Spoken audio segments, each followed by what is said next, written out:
Hold on, stop. Welcome back to the Shit Show 2.0. Okay, Boomer. Damn millennials. Wow. Did not know that. Even flirters who are obviously mentally ill. Oh, this is gonna go downhill real quick. What is going on? And welcome to Take on the World with Johnny, and Mike. And it's just us in the man cave. we don't have our ADA compliant millennial today. We have no millennials here. It's just me and John hanging out deep in the heart of coal country in the man cave. It's Turkey. That's slowly getting decorated. We added a new flag, a couple more beer bottles, cans, I should say. Can't really see them too well in the camera. No, Once- you can't. Once we get everything done down here and this door's gone, and we'll have a shelf behind us with all our sundry beer. But I just before we start, I wanted to tell you about this news story I saw, and this dude, I don't Guy know you know. what's that. This guy you know. No, it's not a guy I know. I don't know this guy. I don't want to know this guy. He, But I want to. I think he broke into a house or something, and found dried semen. Oh. He thought it was cocaine, and he Wait a snorted it, Wait, I have questions. and he ended up getting gonorrhea and syphilis. Oh, Dried semen. Why are you gagging, my friend? oh. Sad I wasn't there. That's fucking nasty. It's horrible, bro. Okay, I don't know any details of the story. I barely where read was it. this? I saw it online, so it's got to Probably be Pennsylvania. True. It's got to be true if it's online. Either Pennsylvania or Ohio, or maybe Florida. That would be my three guesses. But who keeps? Maybe it was dried on something. Did he chop it up or just? Chopped it up and snorted it? Oh my god! What an idiot! Like I said, I don't have a whole lot of details on it because, you know what? I can't hear it. I can hear you. I can hear me. How about now? I can hear you better. Oh, shit. Is your thing plugged in?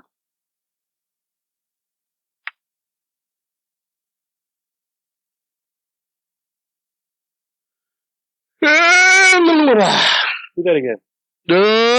Yeah, I can hear you, but barely. I'm gonna turn the game back up. I don't think it's the game. Is nizzle? Anyway. So, the Take on the World beer. Take on the world beer. It's flat as the earth. Yeah, it was a failure. It was a failure. It's pretty flat, and it's kind of bitter. Yeah. But we keep hoping that the longer we let it sit, one of these is gonna taste. It's gonna taste all right. But this is only the second time I use this type of bottle, and I'm thinking maybe I did something wrong. Yeah, we use these Grolsch bottles, and they have this The swivel top. swivel top and a little rubber stopper here. Let me see that. Maybe you can, maybe you can't. Maybe go fuck yourself.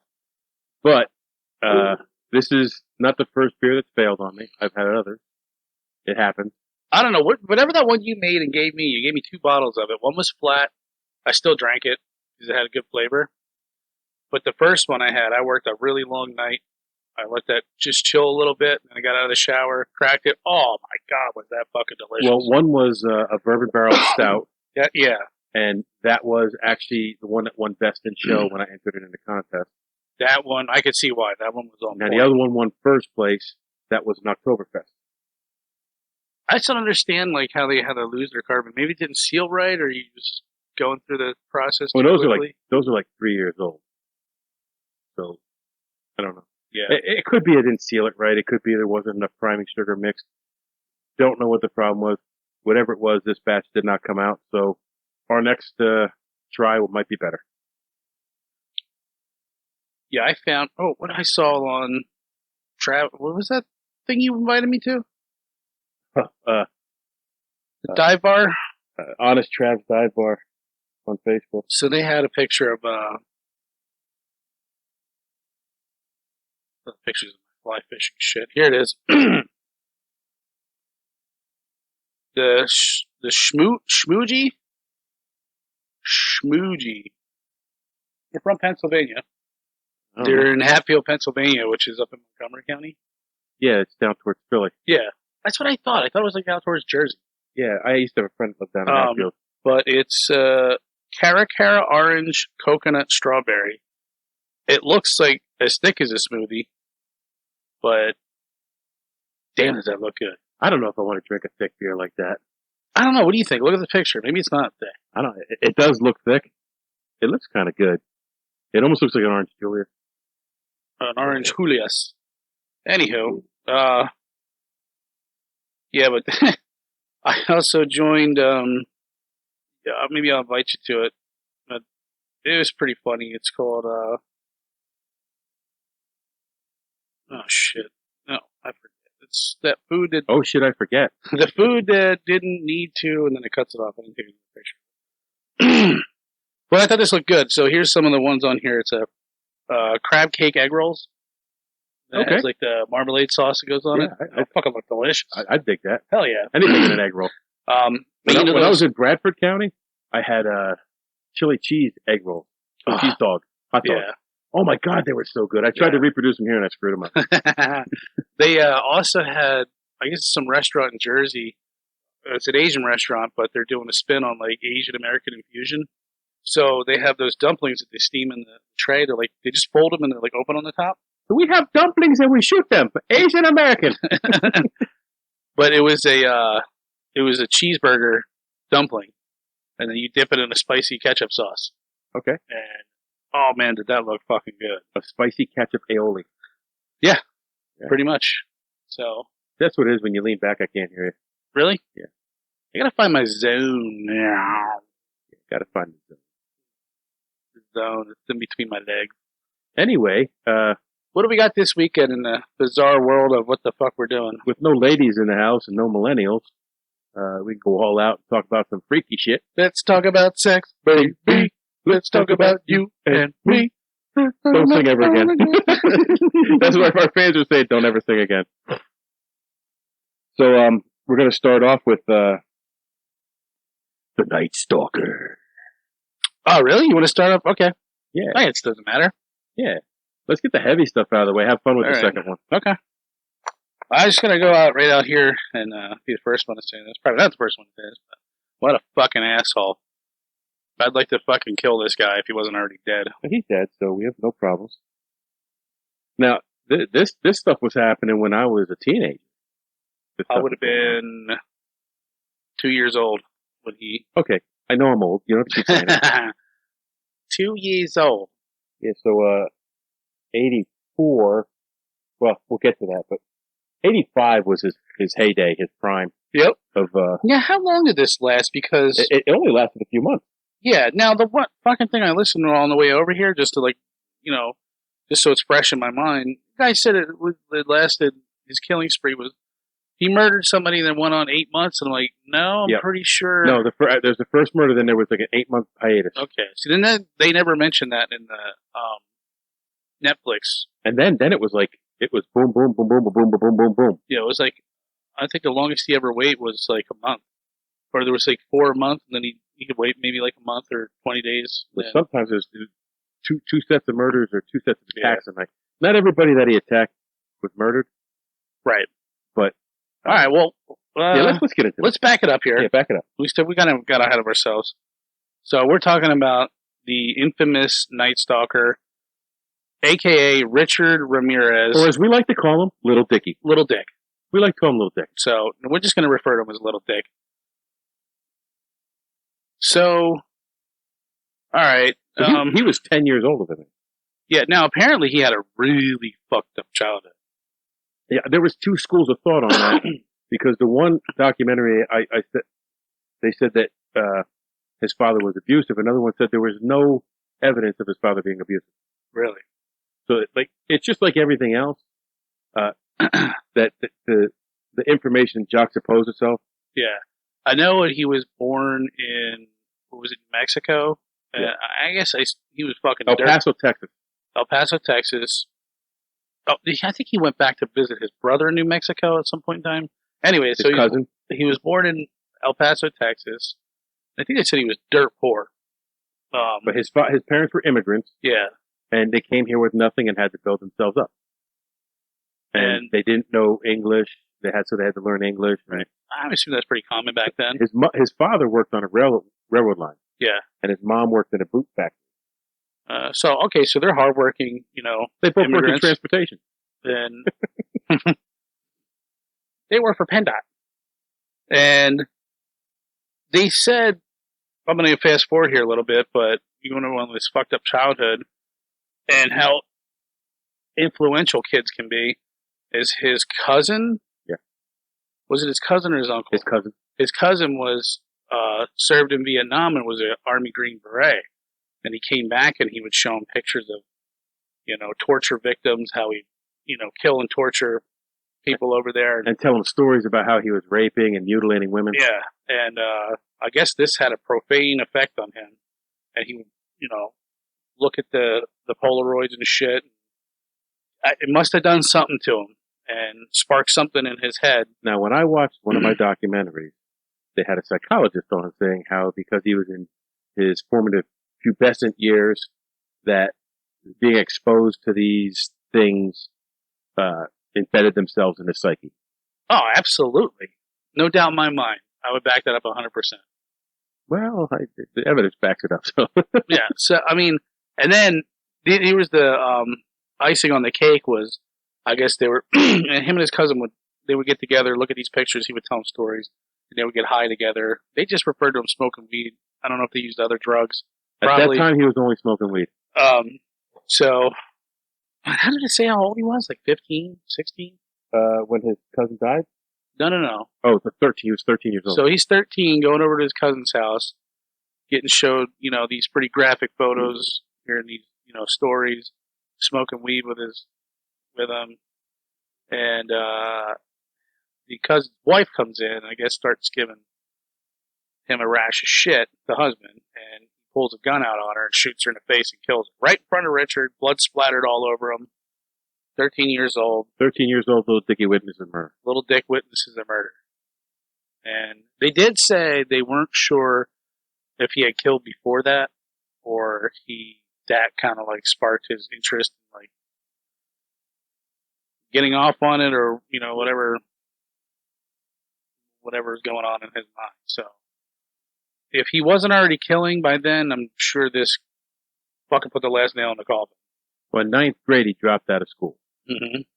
And in 1977, so he was 17 years old. He was born in 1960. Mm-hmm. He was 17 years old. He was arrested for the first time for marijuana possession. Right. And then he went in and out of. He never had anything like violent. It was always just like petty theft or like carjacking, but nothing major, nothing. But being 17 and then in jail, you think that's got to have an effect on someone too? Oh, absolutely. I'm sure you meet some special scumbags in there. But so he had two more arrests for auto theft in 81 and 84. Okay. And all the description of this guy, they said he had horrible teeth, just jacked up. They were looked like Gollum, and probably smelled just as bad as him too. But they said that his personal hygiene was atrocious, non-existent, and they said he lived off of like convenience store food, like sugary shit. Now all that stuff happened after he moved to California, because that's what you graduate to when you move to California. You graduate to cocaine, which you did. You graduate heroin and auto theft. Yeah, and you become the stinky guy in jail. So he's living in some squalor. He's probably 18, 20 years old. When does he commit his first murder? 24. 24. Well, okay, the first murder in this series, he was 24, but as we'll get to later, there was a murder before that he was not linked to until much right. later. And I didn't even know about this one. That's why I thought the thing that I listened to on the way over here, the guy was just making it up. But there was a lot of discrepancies in between that one that I listened to and the Netflix documentary. Now, I'm sure they left a lot of shit out in the Netflix documentary, but there was a lot of shit that I haven't heard before that were left out in some other one. Which, when we get there, we'll start talking about. We see if you. I don't see them in your notes here, so I'm assuming they left them out, which I find is very fucking interesting. So, at some point in time on his move from El Paso to California, he becomes some, drug craze. Oh, and he was satanic, and he liked. I don't know, I don't even want to say, well, he likes satanic music, like AC/DC, and I don't really think AC/DC is satanic. But you remember that era back then where they thought that, listening to Metallica was causing kids to kill people, and like the Columbine shooting. If you listen to Iron Maiden, you're a Satanist. Right, yeah, you're kids. They tried to ban it, didn't they? Yes. Who was the first metal band that I think they did get banned, or they wouldn't let their songs on the radio? Me and Nathan just talked about this. Dee Snider testified before Congress when they were trying to ban stuff. But that was a little bit later than this. Right, yeah. So, in some way, this stinky bastard, Little Dick, starts deciding he wants to go killing. And now I believe he was looking for sexual gratification out of these killings. So which kind of leaves me to believe maybe his cousin was showing him pictures of, a lot of sexual, more than likely, stuff like that kind of excited him, and he wanted more of that. So he associated death with sex, and there's an actual term for that. I forget what it was. I never looked it up when I researched this years ago. So his first victim was Jenny Vincow, 79 years old. So he was a real trooper and took on a strong victim. Yeah, an 80-year-old woman. And at first they didn't call him the Night Stalker. He was like the walk-in rapist. There was a couple. Yeah. The newspaper sat down, and I had this in the end of my notes. The newspaper sat down and but basically they called him the Night Stalker because he would the screen door killer, the walk-in killer, the Valley Intruder. Yep. The screen door intruder, the Herald Examiner, and this is why I hate the media. Yeah, they labeled this guy with this glorified label. Yeah. And even later on, and towards the end of his murders, he's telling his victims, the ones he leaves alive, tell him the Night Stalker was here. Yeah. So he's embracing what the media's dishing out. Yep. And it's just why I hate the media, I hate the press. They not vilify him, but what's the opposite? Anyhow, anybody smarter than me can figure that out. But they gave him these names because his MO was to prowl around at night and either enter your house through an unlocked door or mostly unlocked windows. And he would creep in your house. Some of the victims he waited for, some he was surprised with a flashlight. And, if there was a male there, he would take the male out first. So he had nobody,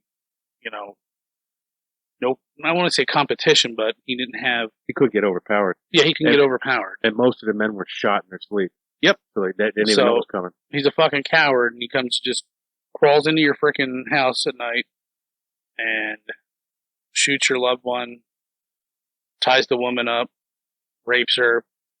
The one they said he cut her eyeballs out and he took the eyeballs with him. Yes. And that was the first I ever heard of that. I mean, that's a sick pup right there, man. That is, I don't know what. Ugh, I can't even think about doing that. And he robbed the house and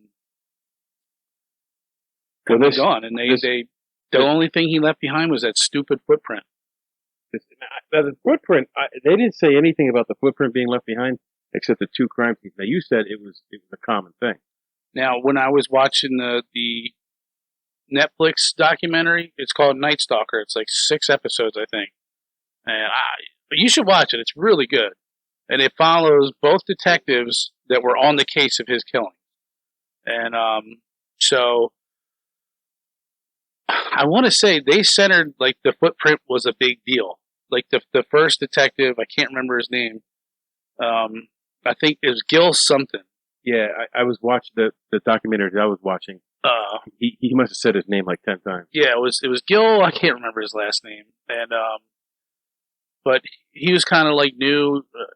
Well, no, he was new. He was like, I think, 20-something-year-old detective, fresh off the force. He was on the force for like 9 years, and he's the one who's like, I think this is the same guy.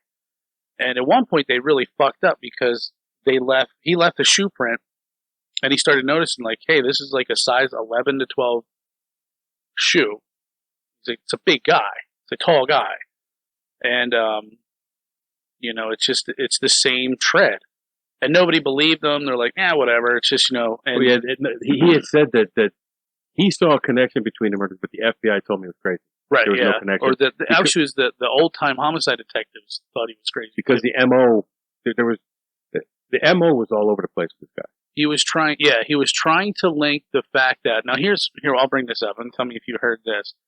They said there was a rash of like 15 to 20 something child rapes that Detective Gill, can't remember his last name, linked him to, and he brought that to the attention to the older detectives, and they're like, this guy's fuck. He's just a young buck trying to make a name for himself. You're seeing something that's not there. Yeah, and but it was like they did. It was the same shoe print was found at those scenes, and they interviewed a woman. She was 6 years old. He opened up her window, kidnapped her, took her back to his place, raped her for like 2 days, and then dropped her off at a gas station and said, "Go in there and call the police. Tell him."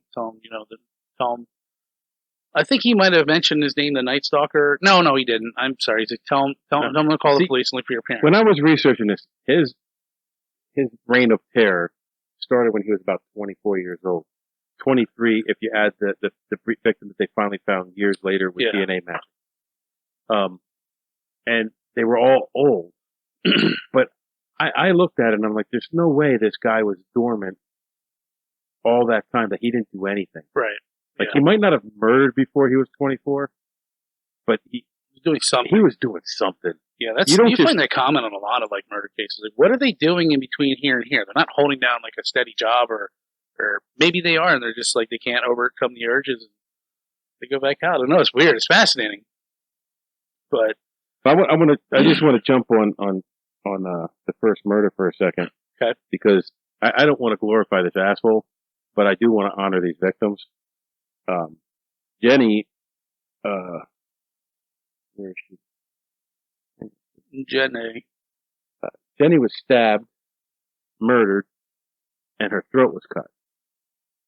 Like, there's a good amount of brutality to that. And usually a stabbing is someone you know, stabs you. And he didn't know any of these victims and he stabbed most of them. But if a detective comes across a crime scene and stabbing, the first people they look at is close friends and family. Because it's crime of passion, because it's up close and personal.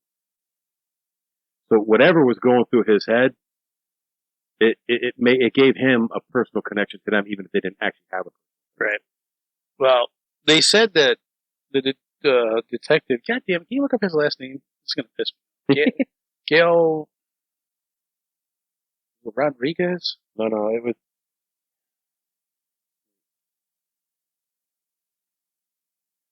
So, fuck. I lost my train of thought here. Oh, that's what he said. Homicide detective Gail Winters. Gail Force wins. Gail Force wins. Gail Force wins coming into town again. Because our internet is so good here. Gail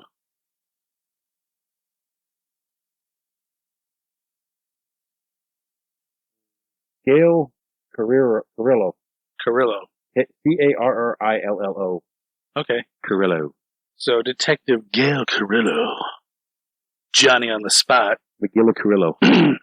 He said that, I thought the first murder was number 2, Maria Hernandez, and yes, is it Dale? Yeah, it was Dale, but it's a woman. Yes, it's not a man. It's Dayle, Dale. So he goes into that. They were living together in an apartment or a home, and the Night Stalker crept in there. Well, hold on. After Jenny, and he burglarized that house, which he did at almost every one of the homes. Yeah. It was nearly 9 months. Right, okay. Between March and August of 1985. So, 85 was his year.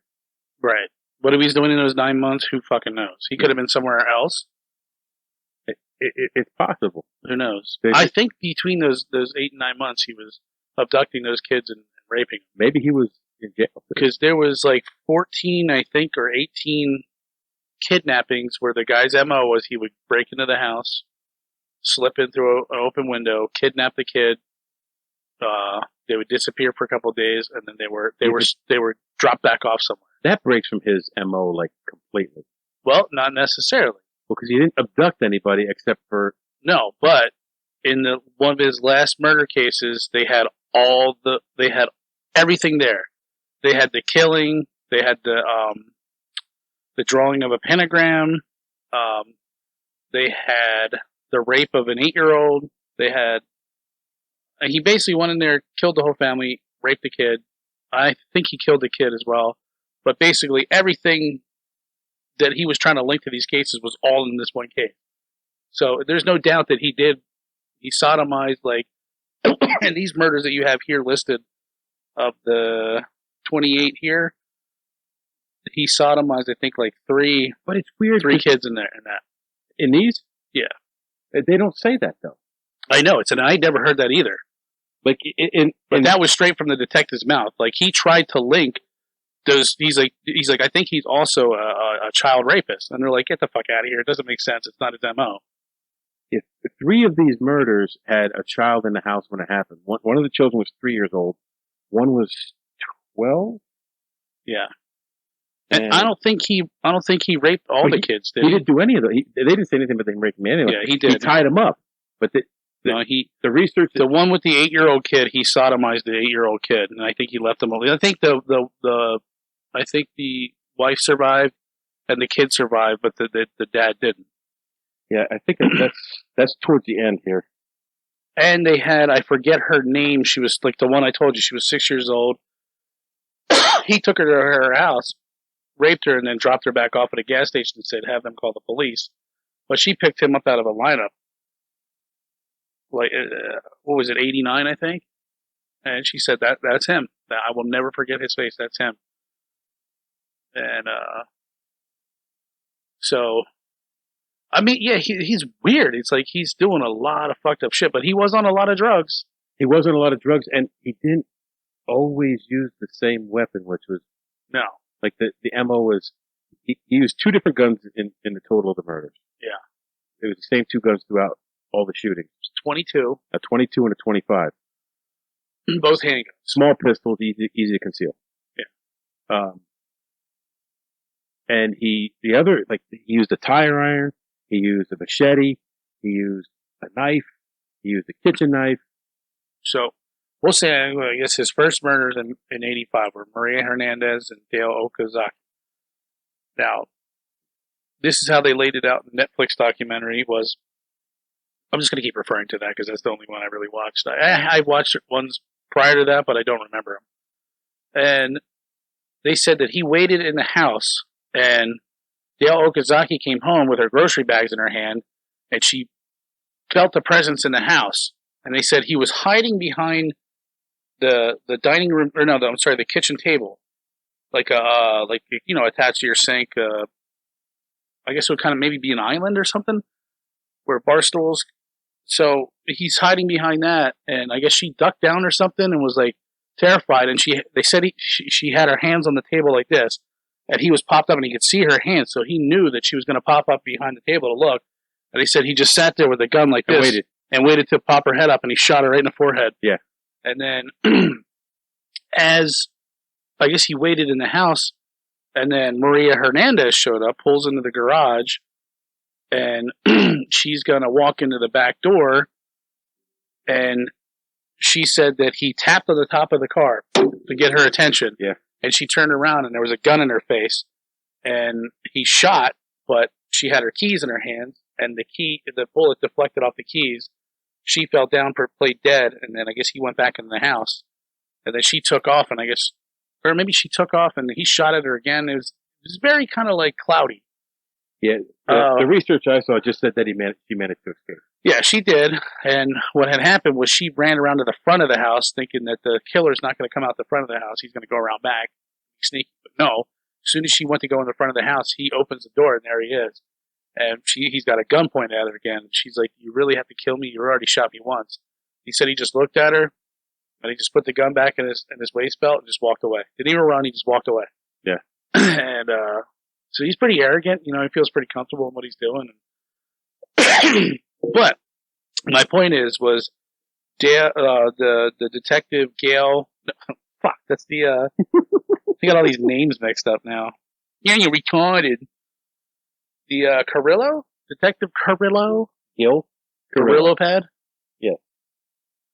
He said that what he thought, because he's trying to get into his psyche, and he's like, he is the type of guy that wants to see the fear in your eyes.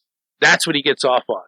He gets off on seeing, like, knowing that you're going to die. He wants to see that look in your face before he kills you. Yeah. And then it started growing into, like, you know, I guess that wasn't doing it for him, so he had to have the sex, you know, part added to it. And then he started getting, well, not that that wasn't gruesome. No, he raped the first one. Yeah, true. I don't, it's weird. I don't know. But then they don't say another rape until, like, down to the 8th attack. Yeah. I think that same night, I think there was 3 murders in the same night. So yeah. You had, after he walked away from Maria Hernandez, as she said, you know, you have to shoot me again. You already shot me. He, I guess, stole a vehicle, and then I don't know how. Hold on, go back to Maria for a second. I had a little more information. Okay. I have Ramirez followed her 12 miles from downtown from downtown LA. More than 12 miles, Michael. And watched her pull into the garage. See, now, of a condo. I don't understand that, because the one that I saw made it sound like, and he ducked under the garage door to get in. They made it sound like Okazaki was the first one that he killed. And then the thing that I listened to on the way over here was backwards.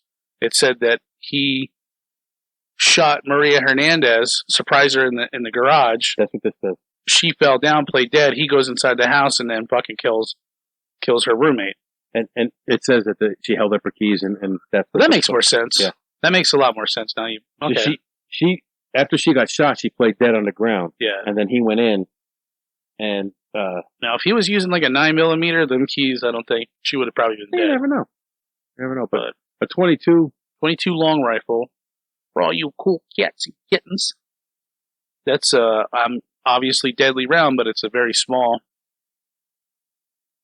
You know, very small. But yeah, Osaki presumably hearing the gunshot, ducked behind the kitchen counter, but not before Ramirez had seen her. That makes way more sense now. So he just stood there waiting, and eventually she peered over top of the counter, and he shot her in the head, exactly like you said. Yeah. But just flip-flop. So he attacked her in the garage first. and then, not satisfied with this, he also shot and killed. Yeah, he somehow got this girl, chased her down the road, and like pulled in front of her. Yeah, forced the car off the road. Yeah, and then basically shot her. Was it in the car? Got her out of the car and shot her. She survived but died in the hospital. Right. Yeah. And that's where the media dubbed him the Valley Intruder. Yeah. But they had that brainstorming session that came up with the screen door killer, the walk-in killer. I don't know how they linked. They said it was him to that though. It was a particularly hot summer in LA that year. Yeah, they said it was like 115 degrees. And they said after these stories started breaking, everybody was locking their doors, and people were dying from heat exhaustion in their homes because they wouldn't open the doors. I guess back then air conditioning wasn't as prevalent as it is now. So, I mean, we can go down this list. I don't know if you want to. Well, I have some of them written out here because I got more detail on some of the murders. Okay. So as you go down, I might stop you and jump over here. I'm just gonna mention them because they're human beings, and Well, I have something on the next one. So where are we at? Number 4. Yeah. Tsai Lien Yu. that was the the girl in the vehicle. We just talked about night. her. Okay, so this is his 5th victim. So we think it's pretty accurate, as far as what the news, media, and police were saying. So number 5 would be 64-year-old Vincent Zazzara, shot while sleeping and killed. Yep. And then 44-year-old Maxine Zazzara, husband and wife, shot and stabbed and killed, and her eyes were gouged out. This is the first one where they saw that he took the body. a trophy. Yeah. Did he ransack I think he ransacked the shit out of the fucking house. Yes. This was 10 days after the last 3 murders. Yeah. The last 3 attacks. I think, I don't know if you wrote it down on one of these, but I know one of them, when he had ripped, they found a footprint, that same stupid fucking Avia trainer shoe footprint on the time clock, on their alarm clock. But what he did was he, beat the shit out of the wife, blood all over the place, and he steps on the alarm clock and he rips the cord out. Yeah. And he uses that cord to tie up the victim and kill her. Well, later on, he took a cord off of something and was electrocuting the victim too. Really? I didn't hear that one. Yeah. That's down with I think, where the husband and wife and the 3-year-old kid. Yeah, he also, I don't know where this fits into here, but this murder here, just to stop you for a second, sorry. This is where this pattern started. This is where they said that shoot the husband while he's sleeping. Yep. And then brutalize the wife. Yep. And then ransack the house. Yeah. Now, he was also jerking off all over the freaking crime scenes and shit.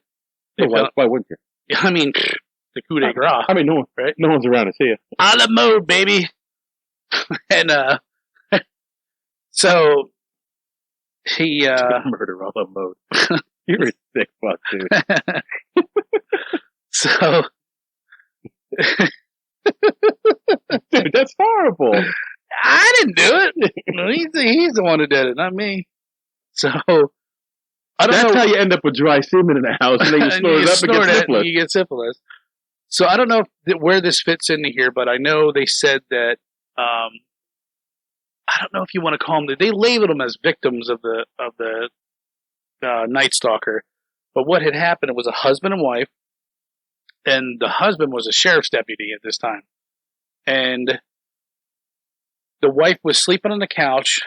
Husband was in the bedroom, and she got woken up to a loud bang, and she thought it was her husband. She's like, "Oh my God!" She's like, "John." She's like, and she said she remembers, I woke up and I was pissed off because it was loud, and you're gonna wake the kid or whoever was in the house. It irritated me, so I got up and I had an attitude. I'm like, you're being all loud, this and that, and this and that. And then she says she felt like this ominous presence, like it wasn't John, my husband, it was something else. So she woke him up, and he grabs his gun and he clears the house, and then they go into the bedroom and the window's wide open. Never used this bedroom. Holy shit, the window's wide open. Somebody tried to come in. Clears the house, looks out, and he sees 2 footprints in the dirt. And they said what he did was, she said, we just watered all the plants and everything because it was so fucking hot outside. So he goes to open the window. She goes, it was actually, we had painted it shut. Now, I don't know if you've ever tried to open a window that was painted shut. It's almost goddamn impossible. Yeah. So he probably had a crowbar or something with him, some kind of implement. But they said that he pushed so hard that, like, he bent down and, like, put all of his weight into it, and that's what sunk his feet in there.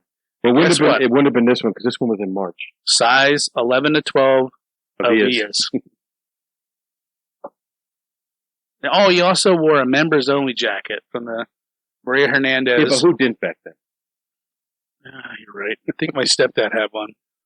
But he was all dressed in black, and he was... You know what? Let me back up here. At this point, with up until that murder, it says the police investigation yielded nothing. Right, yeah, they had nothing on him other than these fucking shoe prints. And they said that the one murder they fucked up, it wasn't almost linked to him because the detective on the case said he was wearing a size 10 wingwalker dress shoe, and there was footprints. A wingwalker like Zodiac? Yeah, no, that was That was a wing I'm walker. thinking like a pointed boot, like a cockroach killer or something, like a square pointy toes. That's not They called it a wing walker, a wingtip. a wingtip. My bad. You got Zodiac on the brain. I do. So they said the detective saw the footprint.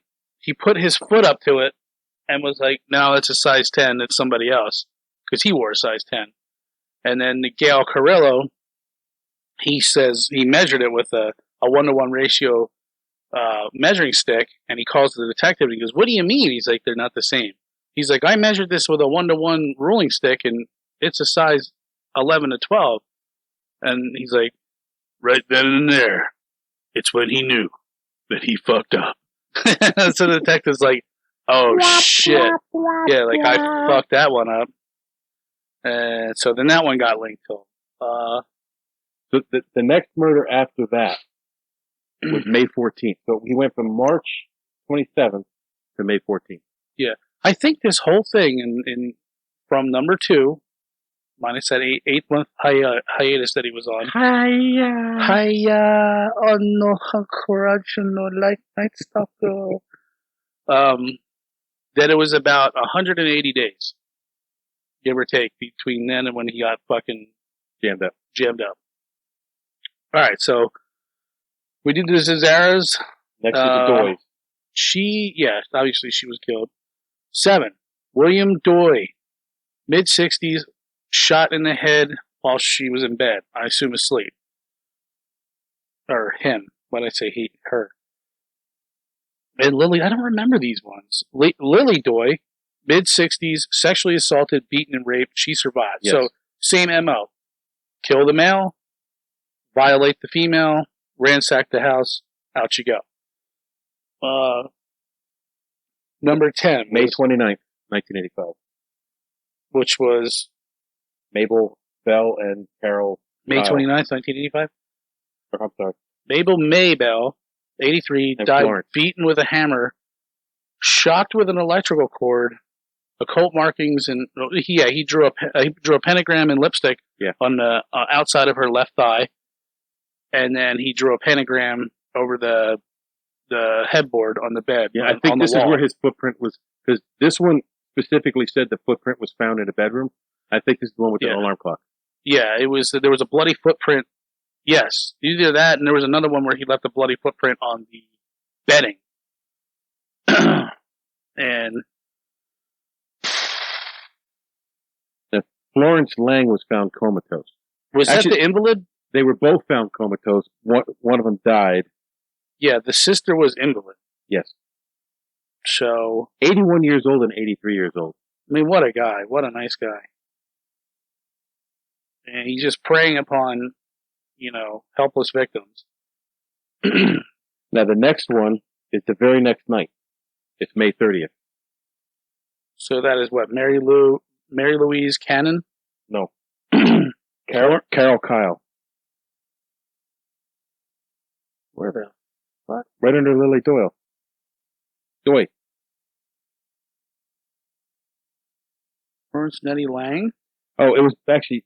Yeah, you're they're out of order here. You're out of order! No, you're out of order. You can't handle the truth. Let's see. Mabel and Nettie were before Carol and her son. Okay. Carol was 42. So Carol was raped, but not killed. And her son was bound. 11-year-old son was bound. Now, it doesn't say anything about sexual assault in the son. You got to watch that documentary, because pretty much they said that any of the child that were in the home was sodomized. But in what the research, the place that I was looking, they didn't even mention kids' names or age. I had to look for their ages. Yeah.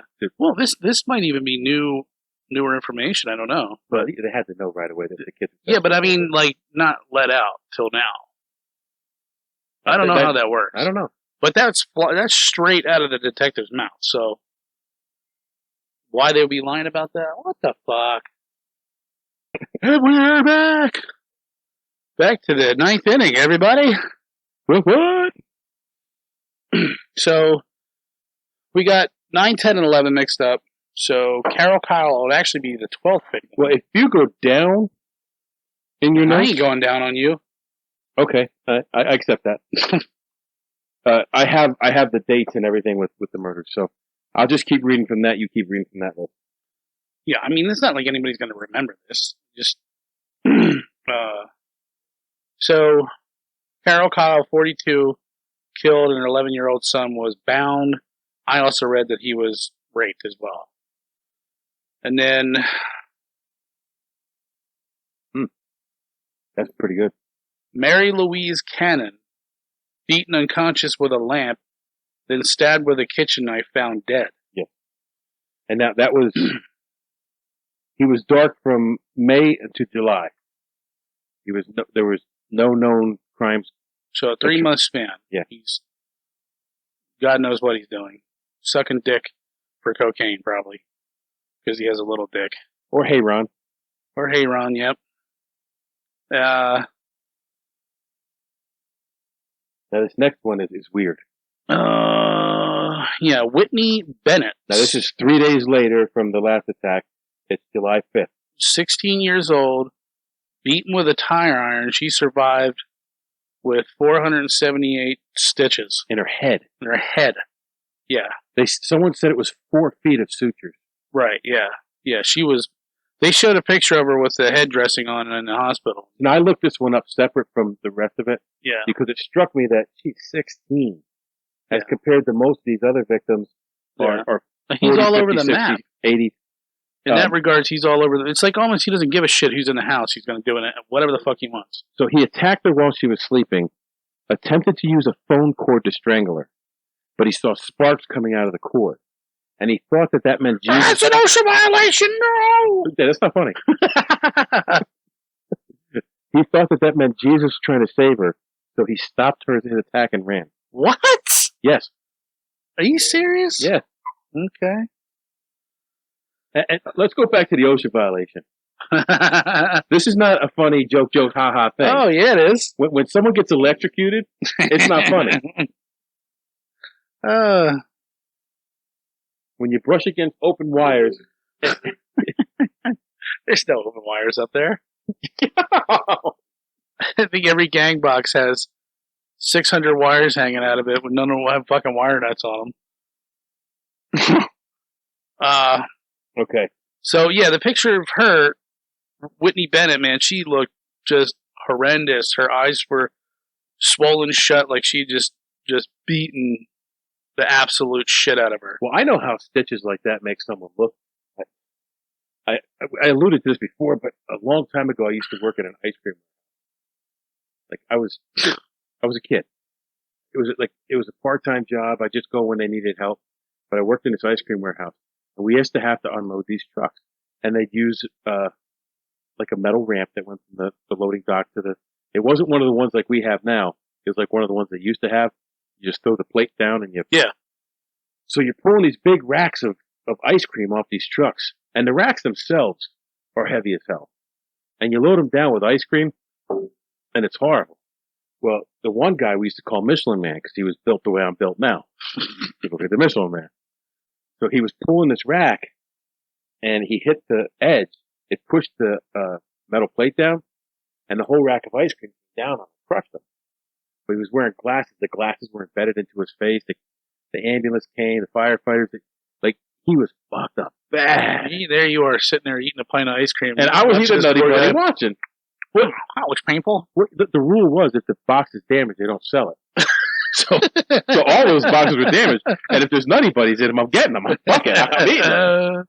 So anyway, I put my Nutty Buddy down to try to help him, and I can't. So I just picked it back up and started eating it. Well, the ambulance comes, takes him away. He comes back, and he looked like, we called him Frankenstein after that. Because he had, like, all around, like, it was just like stitches. Wow. And I can only imagine what this girl is going through. Like, he was a big dude. If he had been any smaller, it would have killed him. He was lucky he was a big dude. Yeah, I never knew that. With the lamp and then the sparks and... Yeah, he tore the phone cord off, and he said he saw sparks coming out of it, and he thought Jesus was coming to save her, so he ran. What Because that's what a good Satanist does. Yeah. And as far as like how much he was into Satanism and what he was doing with that, they don't ever touch on. I know the only thing I heard about it was when he was married to his first wife, that she bought a gold ring and she bought him a platinum ring because apparently Satanists don't wear gold or aren't allowed to wear gold rings. Okay. I guess you got to draw the line somewhere, people. Let's be honest. I'll praise Satan, but I ain't wearing no gold. Ring here, no way, no how, sir. You get me some platinum. I'll be the woman with a lamp to death with a goddamn gold ring. Get the hell away from me. Some lines man just don't cross. Putting on the gold ring, boss. So, okay, here we're going to go. You're going to go down the list. Just keep going here. Okay. And if you have something, just mention it. After the 5th, it goes to the July 7th. All right, so victim number 14, Joyce Louise Nelson, age 61. 15, Sophie Dickman. 16th victim, Maxon Needing. Well, hang on. Little Dick raped Sophie, held her at gunpoint. Joyce Nelson was 61 and was beaten at her home, but doesn't say either one of them died. Yeah, I know they had also said that 2 of these he couldn't get an erection, and then he got really upset with the person, and then he kept telling the woman that, you know, she's like, she was praying to God or something like that. He's like, don't pray to God, pray to Satan. And he's like, tell me how much you love Satan. She's just, you know, appeasing him. Well, there's several of them as we get towards the end here. Yeah. That he makes praise Satan. Yeah. Swear to Satan that there's no more jewelry or money in the house. Right. Oh, yeah, that was the one. Maybe I'm a little bit early on that, but the one lady, she's like, oh, there's a little bit of money in this drawer my husband had, and it was something like $200 or whatever it was. And he like counts and he's like, this is what your life's worth, bitch. He's like, you're lucky I found this. He's like, or I'd kill you. Oh, I mean, so but I won't wear a gold ring. Just, I ain't wearing no gold. Okay, so number 18. This is Needling, Max. Yep. Oh no, I missed her. Oh, so this must have been husband and Leah. And Leela Needing. That was July 20th. Oh, is that the truck driver guy? I don't know. So I'm assuming it was, because if we go here, there's not. Yeah, that's got to be them. Yeah, I added, after I printed this out, I added more information to this. Or either it's Chris Peterson or Virginia Peterson. They sound like truckers. But, so he breaks into these people's houses and... Well, hold on, don't jump ahead, because you got 4 murders between them. Well, if this... I want to know if the Maxine Needling and Leela were the ones that survived. Well, let me look. I'm pretty sure they survived. I can look at the victims here. So I'll just pause here because there's an important fact here. I don't want to get them screwed up. Needling's residence was in Sun Valley. It was 4:15 a.m. He broke into the home. Hang on. This one was backwards. It was backwards on the website. So they should be further down the line?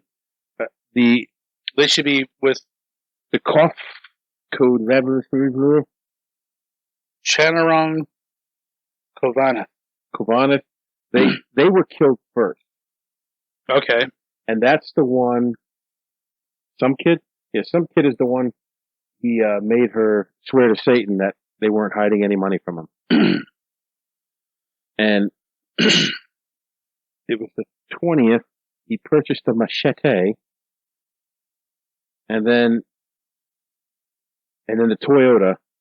And he chose the home of Leah Needling, 66, and her husband, Maxon, 68. He burst into the sleeping couple's bedroom, hacked them with a machete, then killed them with shots to the head from a .22 caliber handgun. Yeah. Then he mutilated their bodies. I think he said they damn near decapitated the male. And from what the Netflix documentary, if I haven't mentioned that before, that I watched, last night was I think their grandkid came to the house and was like, "Grandma, there's a creepy guy who's stalking the neighborhood. You should lock your doors at night." And they literally said, "We're from the Midwest. We don't believe in that. We don't want to be scared, and we don't want to live like that and be in fear all the time. We'll be all right." And I think it was like the very next night they were murdered by this guy. This Kovaneth, there was also an 8-year-old son. Yeah. Who was found. He said he was bound and terrified, and he drugged some kid around the house to find all the valuables. Yeah. The other thing, people out there, if you're listening to this, you're interested, obviously find as much info as you can, but I would suggest watching the Netflix, because I do believe they share a lot of shit that's not really known, like when you research this. Well, when I found this website, this fandom website, yeah, I found that there's a lot of information on here that I hadn't had before. Now, I remember years ago when I was looking at this, just because, I was interested in true crime, I want to say that he would put plates, like dishes, on the male's backs, and then when he's raping the woman, he's like, if I hear the dishes crash, I'll know that you're trying to get untied. And I swear to God, now I haven't read that anywhere else since, but maybe I got that mixed up with another one, the Golden State Killer, because that's what he did. But I mean, his MO was just come in and kill the male right away. So I might have that mixed up, or maybe whatever I was reading 10 years ago was wrong. I don't know. So, see, because the other research I had needlings dying before Chenarong, and some kid, but that specifically states that they died first. Yeah. Well, now at some point he changes his weapon to a 25 auto. From now on, after this murder, it's 25. So his first attempted murder must have been Chris Peterson and Virginia Peterson. He breaks into the house, shoots Chris in the head, but I think it like enters his face and like comes out his neck, and it missed all the vital organs. And the other one he shot in the face. He shot the wife in the face, didn't kill her. The husband gets up and actually chases him out of the house, and he runs away like a scared little bitch. Now, that was in August. So from July 20th till August 6th, he was dark again. Yeah, which is, I would love to know what he was doing in there. Maybe it's where these abducted kids come in. Yeah. So, they had found that, and when he's using these shells for the 25 auto, I'm assuming it's a semi-automatic weapon. Every time you pull the trigger, fires off a round, ejects the old casing out, cycles a new round. So they found the shell casings, and they had on the primer, which is the ignition source, was a red paint. And they do that sometimes to seal it, because there's a little explosive in there. If it gets wet, then your primer won't ignite the powder. So there was a red primer paint on there, and when they looked at it, they said, they don't make this kind of round anymore. They don't put that in there. This is a really old round. And so it's going to be specific. Not probably one person's going to have that, like a box or two of them. So they knew it was. Yeah, I don't believe that. I don't know. I do. You can trace. I've got ammo here that was my father-in-law. He's been dead for over 10 years. So what are you trying to say? You want to go commit No, nothing like that. Slew of murders and see if we can get away with it? There's people, and I'm not saying I'm one of them, that stockpile ammunition. Yeah. Well, I mean, I don't know. Yeah, I see what you're saying. I mean, back then it might not have been as common. I mean, a 25 auto is not everybody. I don't think that's a. I got a 25. I got a 32. Is that? I don't know. Maybe I could be wrong. Well, anyways, that's what they had said. And so now we're going to make the kids cry on the next one. Where are we at? Sakina Abawath? So that was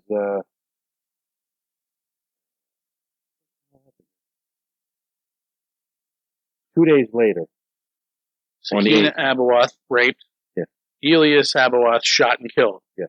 So he's still doing the same thing. 10 days later, on the 18th. Peter Pan. Hold on. He left L.A., the L.A. area. Oh, this and is went up to in San Francisco. He went to San Francisco. And he killed Peter Pan. Peter fucking Pan. Sorry, kid.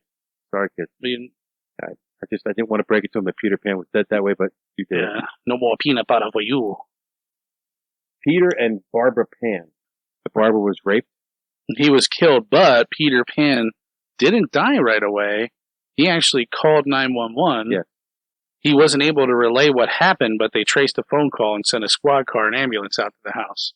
And it was after these two murders that, because of the MO and the satanic symbolism, they no longer used the moniker Valley Intruder. And He became the infamous Night Stalker. Night Stalker. Because he broke into most of their houses that night. And I guess, let's see, are these two on the same night? Last two here. The 24th of August. Bill Carnes. Yes. He He was shot, but he survived. And His fiancee, Inix Erickson, he was raped, but survived. And they got so much evidence from this. When the police got there, she gave a very detailed description of the attacker. Yeah. She gave a detailed description of the vehicle he fled in. Everybody said he was just greasy. He smelled awful. Little Dick fucked up on this one. His breath was just, his halitosis was off the charts. And he's just like hovering over you all close to you, breathing in you. So they released the info on the car. The car was found. They pulled his fingerprints from the car. They pulled up his criminal record. Let me. Well, a little more interesting than that. They impounded the car, and it was written on the window, "Hold for prints." And actually, we need to back up a little bit here because they throughout this whole case, they didn't fuck up, but there was a lot of like weird twists that they could have got him earlier. So during the beginning, and I don't know into what murders he was into, I want to say maybe like his 8th or 9th, they gave a description of, this guy's teeth are just fucking nasty. And they had found in one of the stolen cars a card for a dentist in Chinatown, and it gave the name Richard Nunez. So he used a false name and a phony address. So they went to that dentist, and they pulled up like these dental records, and like, this is that guy. And I'm like, his teeth are pretty fucked up. I wonder if it's him. So they set up undercover agents in there for, I think, like 2 months or whatever. And the dentist, they're like, where is this guy? Is he ever going to come back? And he's like, well, they had an actual dentist look at it, and he's like, yeah, he's going to be back. He has like an impounded molar. It's got to be causing him extreme pain. He'll be back soon. And so they waited for him. They waited for him. Well, in the meantime, they had a beef with LAPD. Like, this is my jurisdiction. We'll get him. So they couldn't come to an agreement. So they set up an alarm system in there, and they left. They said, and I shit you not, they said the very next fucking day, the dentist called the homicide detectives, Gil Carrero, and was like, where were you guys? He's like, I was hitting the alarm and nothing happened. So the alarm that they installed malfunctioned. And Richard Ramirez was there the very next day, right after they all left. And you think he knew? You think he was watching the place and knew it was up? No, because he went in there and had work done on his teeth. Right, but he knew they were gone. I don't. If he knew they were even there, I wouldn't even gone. Would you? That'd just be stupid. Uh-huh. If I knew the place was bugged with cops, I wouldn't have gone. Well, he didn't know the place was bugged, but it was being watched. And when it was no longer watched is when he showed up. Yeah, but he didn't know there was an alarm system. I don't believe in coincidence. You know what I'm saying? I think, yeah, I see what you're saying, but I mean, I believe in shit like that. Like, just like they fucking, I don't think that's a coincidence. I think it's just a fucking near miss. And, they had a stolen vehicle. I think what happened was somehow What had happened was he failed to. I don't remember. He failed the signal or some shit, and then a bike cop pulled him over. A motorcycle cop pulled him over and pulled him out of the car and like jacked him up against the hood of the car. For what reason, I don't remember. He probably had a very good reason. And so he's like, wait here. Went back to his bike, and he said Richard Ramirez overheard the crime that he had just committed come over the radio, saying they were looking for him, and gave his description. And within that split second, he drew a pentagram on the window of the car and said, like, "Hail Satan," and then he took off on foot. And they just missed him. So they impounded that car, and it sat there, and they said they couldn't get print, they couldn't do anything with it. Like, something got fucked up, and they were fucking the detectives around. And it sat there in the 115-degree sun all summer long, and when they finally got to get prints, they were all cooked off, and they couldn't find anything in the car. Oh. So another fuck up and near miss. So now they have his description, they have his prints, they know who he is, they're looking for him. So he takes off to New Mexico. Well, tell them why they found tell them what we were talking about earlier of like sort of how they got his name and with they had his print, but they had no name, and they had. Well, no, this says they got his name from his arrest record. Right, but they did that. They were saying when up in the San Francisco detective, they knew that he was frequenting a Greyhound bus station. He had a locker there, and he was using that to travel between L.A., San Francisco, and to go visit his family back in Texas or New Mexico where they were living at the time. And so they visited it. They found a guy there, and the guy says, "Yeah, there's a guy here named Rick." And they're like, "Rick? Richard? Kind of dick." Yeah. And he gave a description of him. So I guess what the detective said was they basically took this guy, put him in the back of the squad car, and he just proceeded to punch him in the face until he gave up a name. When he gave up the name Richard Ramirez. And then that's when they were like, okay, they pulled up his name. That's him. And then the San Francisco detectives were like, let's post this picture all over the papers. But the LA detectives were like, no. Let him fuck up again, and then we'll arrest him in the act. And he's like, we can't do that. He's like, you know what kind of shitstorm will be brought upon us if we don't nab this guy, knowing we have an active homicide warrant for him? Yeah. And he says, if he kills somebody, he's like, we got blood on our hands. He's like, no fucking way. He's like, and they went and had a big press conference and put his fucking picture out there, But it was Arizona. It was August of '85. He went on a journey to Arizona by bus. Yeah. So that ties in with the bus station. Yep. And I believe also they said that Richard had given or sold that gun to that guy who gave his name up. And they're like, well, where's the gun? We want the gun. And he says, well, I sold it to some guy in what did I say? Tijuana? Yeah. And they said in Guacamole. So they sent detectives up there, and they said they actually retrieved the gun. And then when they showed a picture of it, they showed a revolver, which I don't think it was a revolver because... Why would you leave shell casings? Yeah, a revolver, if anybody knows, does not eject the shell casings when you fire them. Despite the way the media tries to portray you have to revolver. manually open the cylinder and dump the shell casings out. So, which if he had a revolver, he would have had to open that up, dump the shells out, and reload it, which I highly doubt he was doing there. So he's on this bus trip now, and these elderly women see him. Yep. And they start calling him the killer. So he realized, they're talking about me, and he sees his picture on the TV. He tries to escape. He tries to carjack a woman. That fails. So some bystanders start chasing him down. He tries to carjack two more people. Yeah. Did you hear the one? He tries to carjack this 62-year-old man, and he had some kind of like hot sports car, right?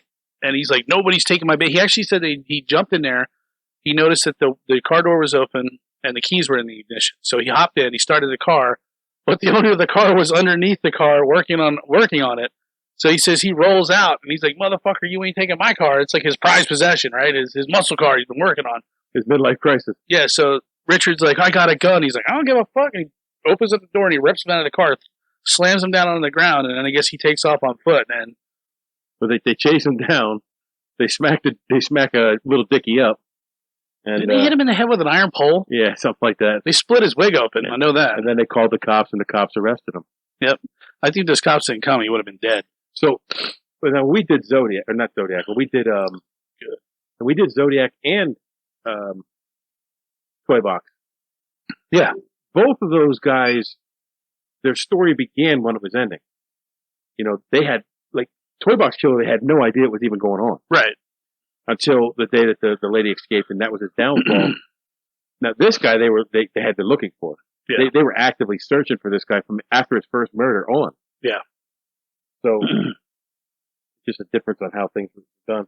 So, he goes to trial, and the trial is like a media circuit. Oh, yeah. He's like some hot shot. He's wearing fucking dark aviator glasses. Well, hold on. Before he goes to trial, when he gets put in jail, you mentioned his bad teeth. Did you know this? No. He must have got him fixed. The jail fixed them.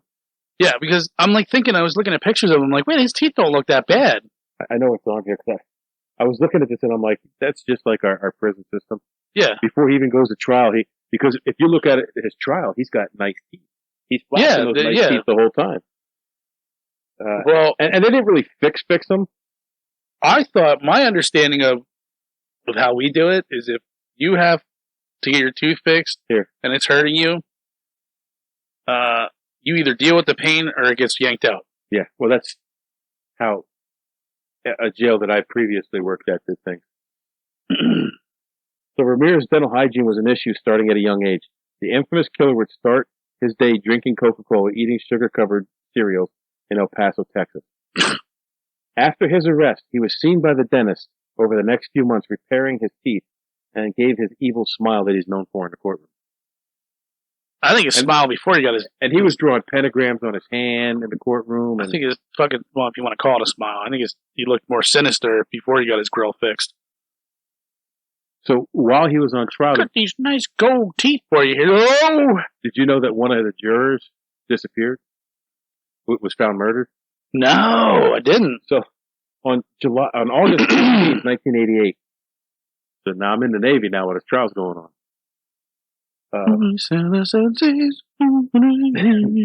Phyllis Singletary, one of the jurors in the Ramirez case, didn't show up at court. A few hours later, Singletary was found shot dead in her apartment.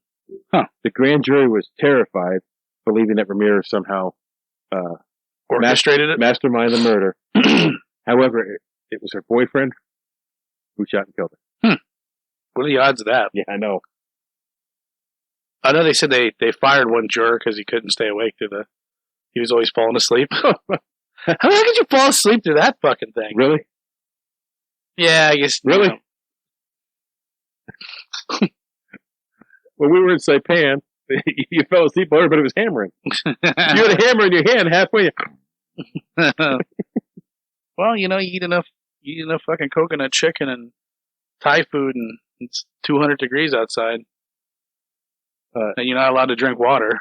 Did you know that he What do you want, more water? How much water you guys need? How much water are you going to drink? Well, as much as I need, because I don't want to pass out and die. Yeah, I don't think you want a body on your hands, do you? So, Ramirez had actually planned to bring a gun to the courtroom and shoot his prosecutor. Did you know that? I found that out on the way over here. I was shocked. That was the first I ever heard of that. The chilling You think he would have done it? I don't know. How was he going to get it? He was in jail. You never know, man. He was caught because some very vigilant correction officers overheard his plan and stopped it. Nah, we're just a bunch of dumb oafs. Yeah. So, did you know he tried to escape from prison? No. So, Ramirez planned to escape from prison twice. A few months after Ramirez's death, the New York Post published an article stating that the infamous killer had two plots to escape from prison to continue his murder spree. Both plans failed. In 1993, while being brought back to prison, Ramirez tried to smuggle a key in his rectum. So he prison pocketed a key to the handcuffs that he was going to try to unlock the handcuffs with. I think he booped it. I think he was the biggest pussy in the world, and if he was actually confronted one-on-one with an actual fucking male, I don't think he would have done shit. His second plan had never been executed since correctional officers became aware. Again, vigilant correction officers found the booth handcuff key in his prison pocket and figured out what his plan was. And he was, they were reading one of the letters he got from a groupie. Yeah, that's the other thing. We were just talking about this at dinner. Yeah. Was the fucking fame that this guy got from these women. And they weren't like ugly. They were pretty damn good looking girls. While he was waiting for trial, someone who was a reporter, actually, that's who he married. What? Yeah, that's right. Yeah. It was a freelance magazine editor, Doreen Lilloy. And they said that Wrote she him didn't 75 believe letters while he was incarcerated. Didn't believe that all that shit against him. That's untrue. In '88, he proposed to her. Yeah, what really pissed me off was they said that during his wedding he sat there and he was really nervous and it's like, they got married in '96, so it was after the trial. I was like, that person of all getting nervous. It just sickens me that they allow that shit to fucking happen. She stated for many years after Ramirez's death, she stated she would commit suicide if Ramirez was executed. Good. I don't understand why the fuck you would ever allow that. This guy denied so much shit from people and future generations. And he eventually died, but they said by some estimates he would have been in his early 70s before his execution was carried out due to the lengthy California appeals process. But I don't believe that because I don't think California's putting anybody to death anymore. When's the last time they put somebody to death? I don't know. 20 years ago? Probably. So he was convicted on 43 counts. Yeah, there's got to be more than that. 13 counts of murder, 5 counts of attempted murder, 11 counts of sexual assault, and 14 counts of burglary. Yeah. And he got the death penalty. And died of cancer in jail. Good for him. He was 53 when he died in 2013.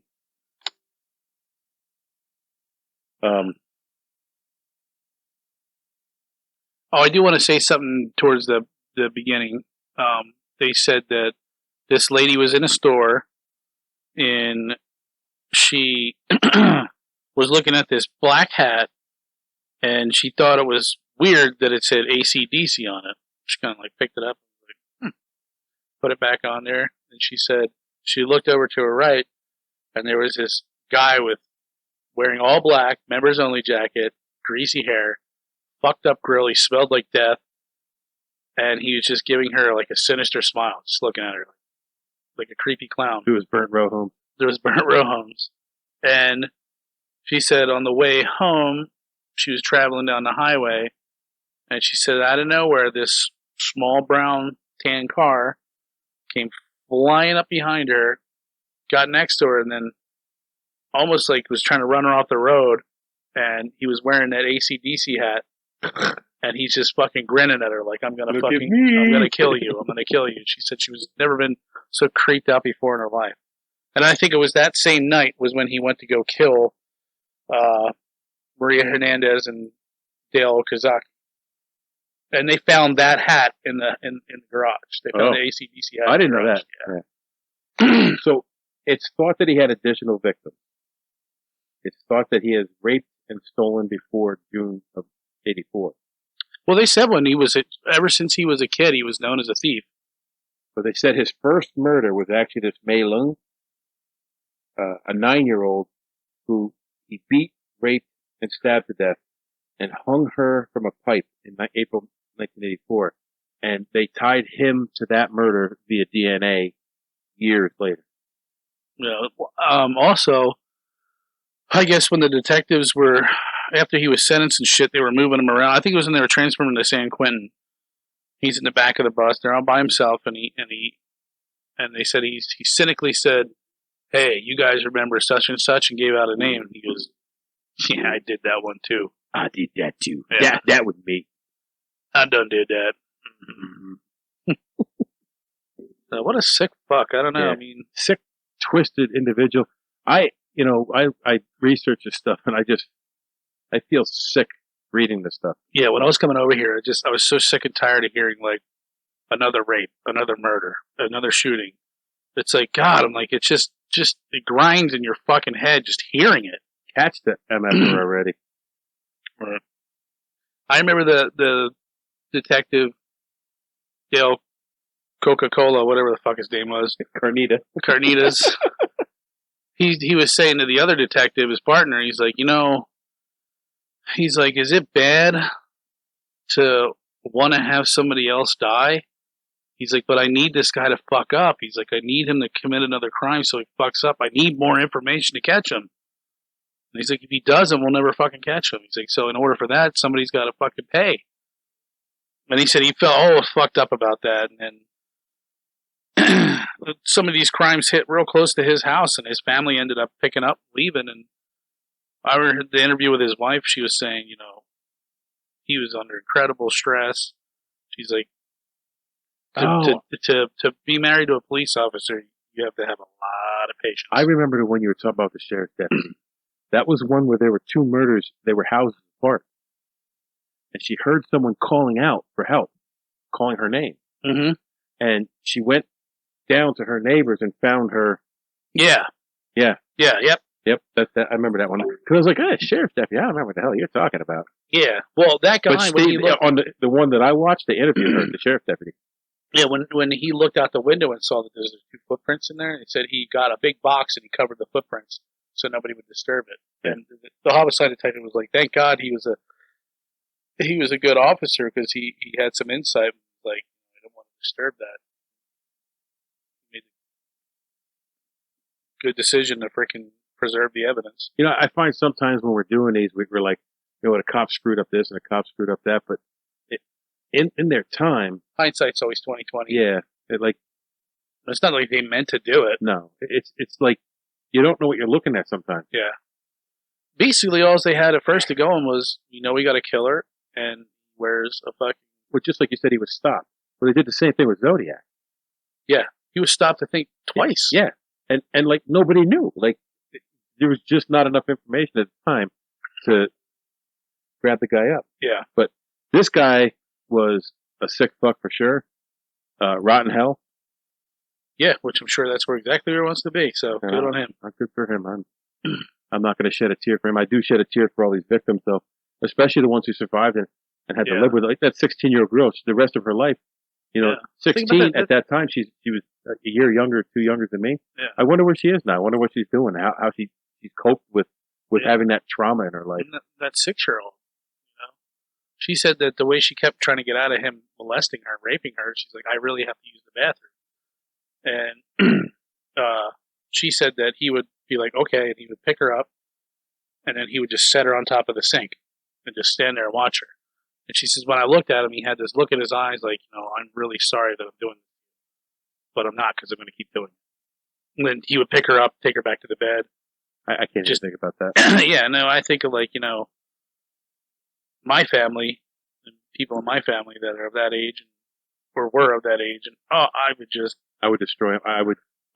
How the fuck I don't know how somebody didn't murder this son of a bitch in the heat of the moment before he ever went to trial. So, well, that about wraps this one up. Yeah. Fuck the Night Stalker. Yeah. Rotten hell, Night Stalker. Fucking wrap a big gold chain around his fucking neck. I don't wear gold. Yeah. So, all right, thanks for joining us. Yeah, thanks for listening to our podcast from the Man Cave. And question or comment, send them to takeontheworld411@gmail.com. Check us out on Facebook. Check us out on YouTube. Well, if you're watching the video, you're already checking us out on YouTube. All right. That's all we got. Till next time. Take on the world. Hold on, stop. Welcome back to the Shit Show 2.0. Okay, Boomer. Damn millennials. Wow. Did not know that. Even flirters who who are obviously mentally ill. Oh, this is gonna go downhill real quick.